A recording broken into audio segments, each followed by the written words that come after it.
ओम शांति। हम मनन कर रहे हैं वतन से आए भोग संदेशों का, जिसमें बाबा ने हम ब्राह्मणों के तीव्र पुरुषार्थ के लिए समय प्रति समय अनेक इशारे दिए हैं। बाबा ने कहा, बाप के साथ कंबाइंड रहते उस साथ को यूज करो तो कमजोरी समाप्त हो जाएगी। संदेशी जी बोली, आज अमृत वेले जैसे ही बाबा के पास पहुंची तो सदा के मुआफिक बाप दादा सामने ऐसे खड़े थे जैसे कोई के पास बहुत माल हो, खजाने भरपूर हों। हम सामने से दृष्टि लेते स्नेह में समाते हुए बाबा के पास जब पहुंची तो बाबा ने कहा, आओ मेरे सिर की ताज बच्ची, आओ आज क्या समाचार लाई हो। तो मैंने कहा, बाबा आज तो आपके यूके के ओके बच्चों की याद प्यार लाई हूं। तो बाबा ने कहा, वाह ओके बच्चे वाह। फिर मुस्कुराते हुए बाबा ने कहा कि बच्ची, बाप को हर एक बच्चा प्यारा है, चाहे माला का लास्ट दाना भी हो, लेकिन बाबा के लिए वो लाडला है, क्योंकि कोटों में कोई है। इतनी सारी आत्माओं में से उसने बाबा को पहचाना है, बाबा का बना है। तो बाबा ने कहा, ऐसे मेरे लाडले बच्चों का याद प्यार लाई हो। फिर बाबा ने ऐसी दृष्टि दी जो आप सब वहां इमर्ज हो गए और अर्ध चंद्रमा की भिन्न भिन्न लाइट्स में सभी खड़े हो गए। बाबा एक एक को दृष्टि दे रहे थे। उसके बाद बाबा ने कहा, आज बच्चों की हॉलीडे है, इसलिए आज इन्हों की हॉलीडे मनाने के लिए बुलाया है। तो हॉलीडे कैसे मनाएंगे? मैंने देखा सभी एक दो बहुत होली वाइब्रेशन से दृष्टि देते मिलन मना रहे थे। बाबा की दृष्टि का वाइब्रेशन ऐसा था जो हम सबकी दृष्टि भी ऐसे हो गई जैसे हम सब बाबा के साथ पूरे विश्व की आत्माओं को दृष्टि दे रहे हैं। उसके बाद बाबा ने कहा, मेरा बच्चों से बहुत प्यार है, इसलिए मैं बच्चों की मेहनत नहीं देख सकता। कई बच्चे बीच बीच में बहुत मेहनत करते हैं, याद की भी और स्थिति बनाने की भी मेहनत करते हैं। मास्टर सर्वशक्तिवान होते भी इतनी मेहनत क्यों? जब कहते हैं बाबा हमारा साथी है, कंबाइंड है, तो कोई भी कमजोरी के समय मेरे से मदद क्यों नहीं लेते? अगर आप कोई काम नहीं कर सकते हो तो आपका जो साथी है वो तो कर सकता है ना, उससे मदद क्यों नहीं लेते? लेकिन माया भी बड़ी चतुर है। जिस समय उसको अटैक करना होता है उस समय अकेला कर देती है। उस समय भुला देती है कि मेरा साथी कौन है। यह भी एक ड्रामा की भाभी बनी हुई है। लेकिन बाबा समझता है पेपर तो सबको देना ही है।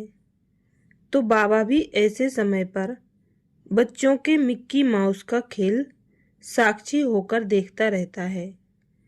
लेकिन बाबा ने तो बच्चों को केवल बिंदु और एक का ही पाठ पढ़ाया है। एक रस स्थिति, एक व्रता, एकाग्रता और एकांतवासी। यह एक का पाठ पढ़ना क्या मुश्किल है? बाबा जैसे रूबरू सम्मुख में आपसे बात कर रहा था। बाबा ने कहा कि एक का पाठ पक्का कर लो, एक में ही फायदा है, सब प्राप्ति एक में ही है। फिर बाबा ने कहा कि अभी तो हर बच्चे को बहुत बड़ी जिम्मेवारी का ताज पहनना है। जिम्मेवारी है विश्व का कल्याण, विश्व का परिवर्तन। यह जिम्मेवारी का ताज हर एक ने धारण किया है या समझते हो कि यह तो बड़ों का काम है? हम तो जो प्रोग्राम बनेगा उसमें चलेंगे। नहीं, हम सब साथी हैं, हमारे ऊपर भी जिम्मेवारी का ताज है। अभी बच्चे महादानी तो बने हैं, लेकिन अब अखंड महादानी बनना है। जैसे याद के बिना नहीं रह सकते हैं, वैसे सेवा के बिना भी नहीं रह सकते। इसके लिए चाहे मनसा सेवा करो, चाहे वाचा, चाहे कर्मणा करो। कर्मणा अर्थात चेहरे और चलन द्वारा सेवा करो। यह 3 प्रकार की सेवा है। हर समय मन और बुद्धि को कोई ना कोई सेवा में बिजी करो। बिजी रहेंगे तो माया के आने का गेट बंद हो जाएगा। तो अभी अखंड महादानी बनो। समय की पुकार यही है कि अब परिवर्तन होना चाहिए, लेकिन परिवर्तक तो आप बच्चे ही हो ना। बाबा ने कहा, अभी यह 3 प्रकार की सेवा चेक करो। याद और सेवा दोनों का बैलेंस रहता है। सेवा करेंगे तो नेचुरल है खुश रहेंगे और खुशी औरों को देंगे। इसके लिए एक तो स्टॉप करने की शक्ति चाहिए, मन को, संकल्पों को और बुद्धि को जिस समय चाहिए स्टॉप कर सको। तो स्टॉप और स्टॉक यह दोनों चाहिए। अगर शक्तियों का स्टॉक नहीं होगा तो सकाश कैसे दे सकेंगे।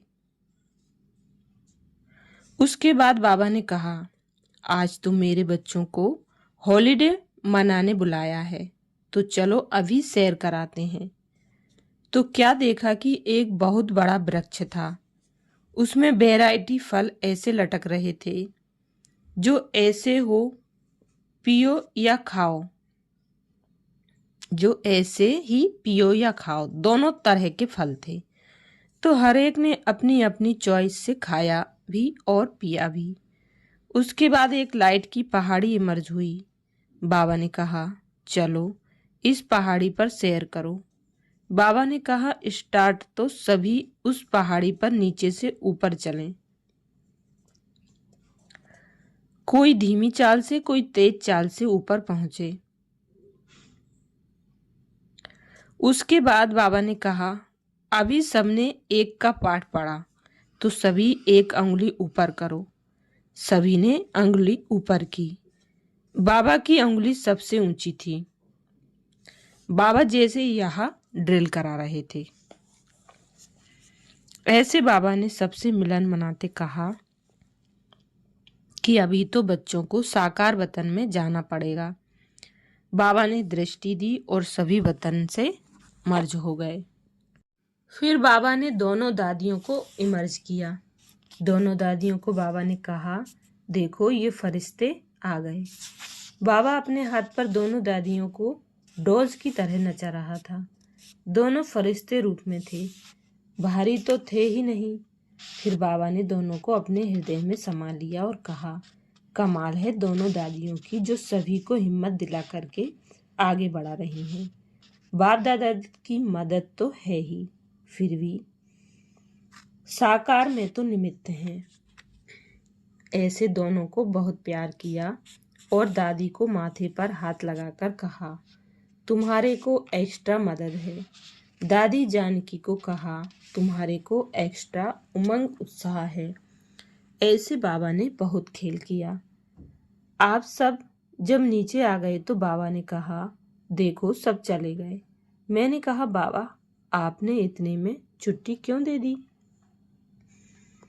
तो कहा, छुट्टी नहीं दी, देखो ढूंढो कहाँ है। मैंने कहा, मुझे तो दिखाई नहीं दे रहे हैं।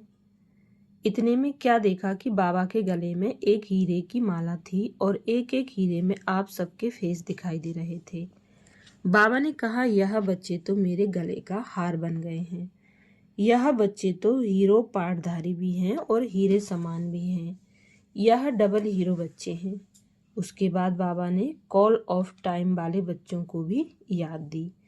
ऐसे हम भी आप सबके साथ बाबा से मुलाकात करते साकार वतन में आ गई। अच्छा, ये भोग संदेश 29 मई 2006 का था। ओम शांति।